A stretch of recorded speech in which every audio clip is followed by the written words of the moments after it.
one chance to make this family whole again.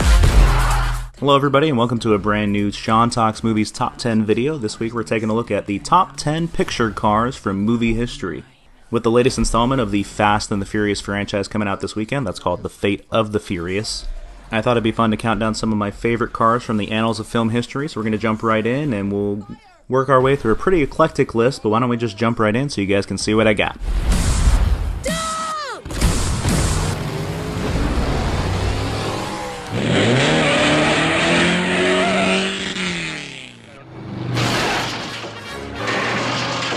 To start out our list at number 10, we have the infamous Lincoln Continental from Animal House. What starts as Flounder's car in the middle of the movie soon becomes the iconic DEATHMOBILE, as the Deltas try to wreak havoc on the annual homecoming parade and stick it to Dean Wormer and the rest of the Omega fraternity. This is a great car from the start, but it has its shining moment right at the end of the film, as it takes its true and memorable form.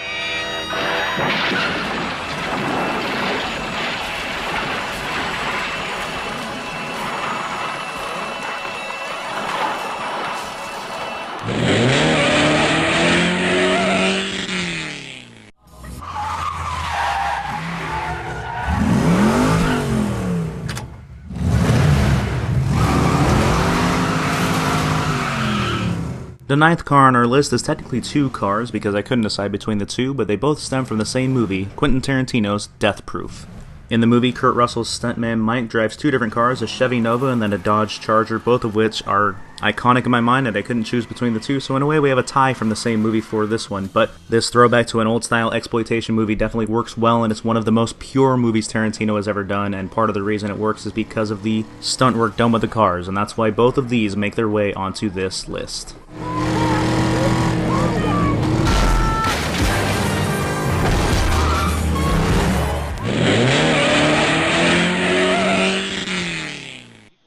Number 8 on the list comes to us from a cult movie from 1975 called Death Race 2000, and while it features a number of incredible cars, the one that I've picked is the Chalavette that is known as Frankenstein's car. This car has been done up to look like an alligator or something like that, and it's used by David Carradine's Frankenstein character to try and win the death race as he traverses the country hitting every pedestrian that he can possibly find. This is just an incredible looking car that has always stuck with me, and it makes its way onto the list as a result.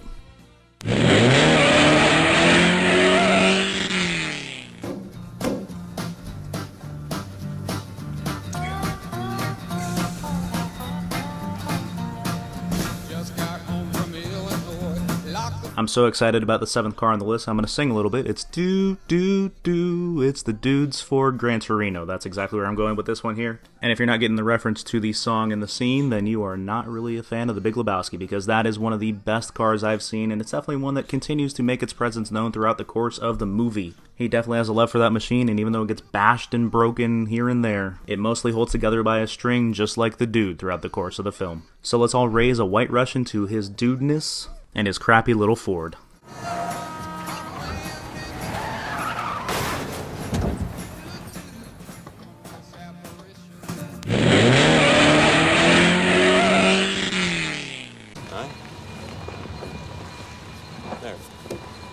Look at this. See? I'm right again. Nobody could have predicted that Dr. Grant would suddenly jump out of a moving vehicle.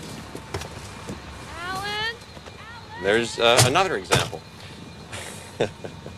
See, here I'm now by myself, talking to myself. That's chaos. I had a little trouble choosing the 6th car on this list because Jurassic Park has a couple great vehicles in there, but the one I had to go with was the 1993 Ford Explorer, featured as part of the park's tour. I think so much happens in the midst of these particular vehicles that I couldn't really deny them entry onto this list. Although the Jeep is incredible and arguably more iconic, the fact that so much of the action of the first movie takes place inside these touring Explorers, I just had to give it the mention on this list.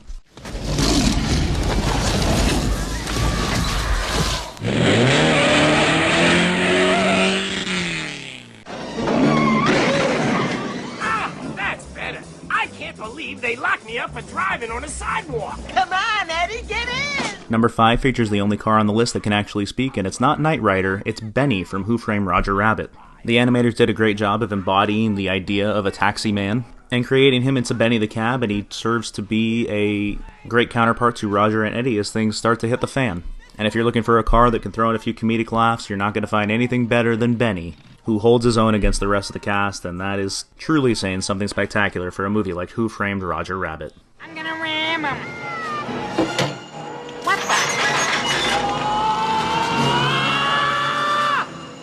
I'm getting too old for this!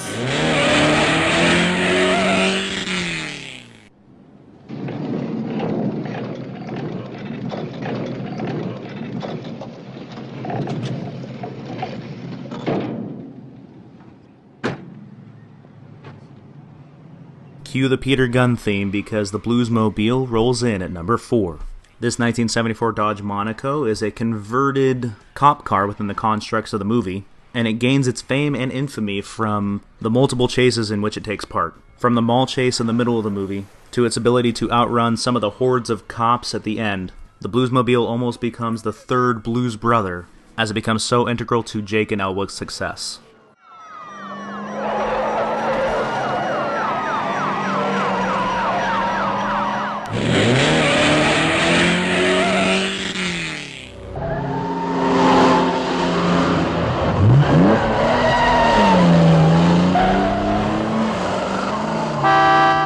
James Bond has had a number of iconic cars, but number 3 on our list has to be the Aston Martin from Goldfinger.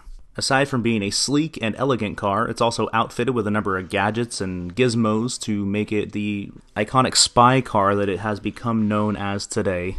But even without all the bells and whistles, this really is just a beautiful car, and it has been cemented in film history by being one of the loves of James Bond, and for that reason it rounds out the number 3 spot on our list.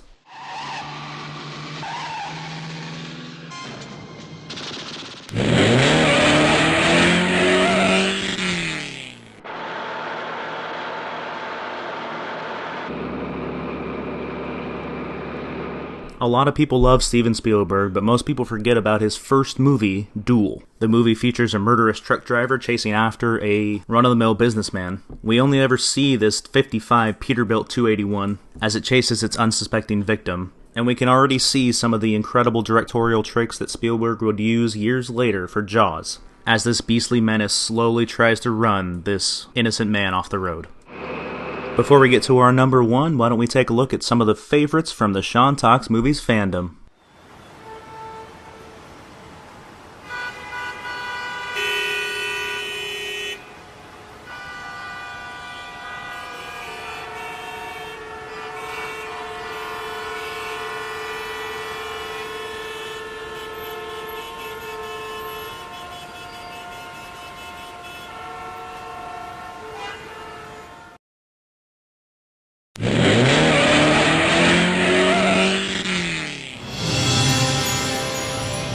The top of our list may be predictable, but you can't knock the DeLorean for having cemented itself in film history. This space-age looking car immediately became synonymous with the idea of time travel, and the fact that the DeLorean company itself could not remain viable means that the DeLorean will constantly be connected to the Back to the Future franchise. With its 1.21 gigawatts and flux capacitor, in my eyes, Doc Brown's creation will always be the most iconic car in film history. We don't have enough road to get up to 88. Roads? Where we're going, we don't need roads.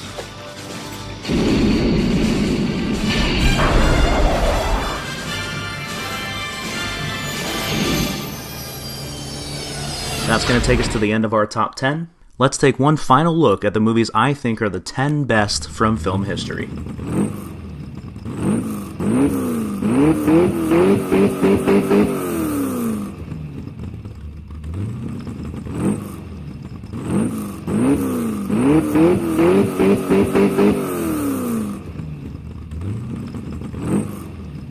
Thanks for watching.